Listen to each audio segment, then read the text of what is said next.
Paxtakor tumani Mingchinor mahallasida qishloq xo'jaligini rivojlantirish va aholi tomorqalaridan samarali foydalanish bo'yicha tizimli ishlar amalga oshirilmoqda. Mahalla fuqarolar yig'ini rahbarligida mahalliy ishlab chiqarishni kengaytirish va aholi daromadini oshirishga qaratilgan tadbirlar amalga oshirilmoqda.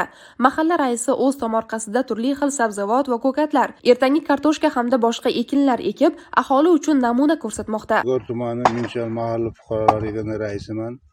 Mahallamizda 5901 ta aholi istiqomat qiladi.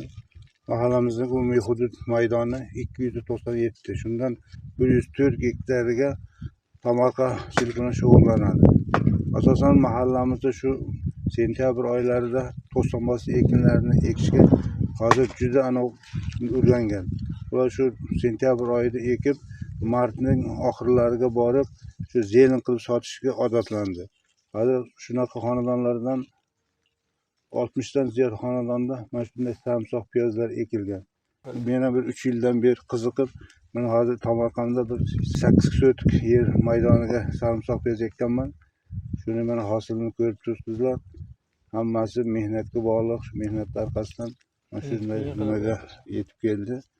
Shu tavsiya qilaman hammaga, mana shu aholiga ham shu targ'ibot tashkilotchilarini olib boryapmiz.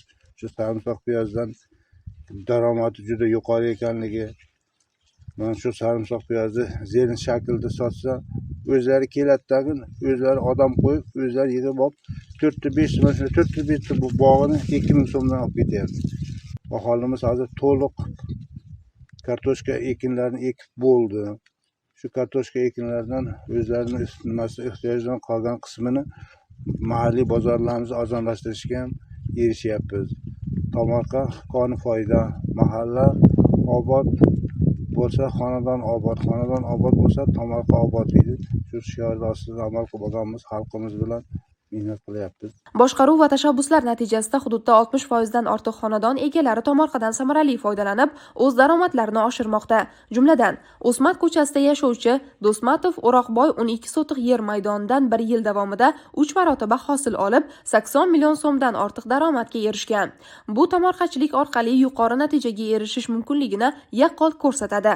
Bugungi kunda Mingchinor mahallasida 5900 nafardan ortiq aholi istiqomat qiladi. Hududda ishlab chiqarish, xizmat ko'rsatish va savdo faoliyati bilan shug'ullanuvchi 50 dan ortiq tadbirkorlik subyektlari faoliyat yuritmoqda.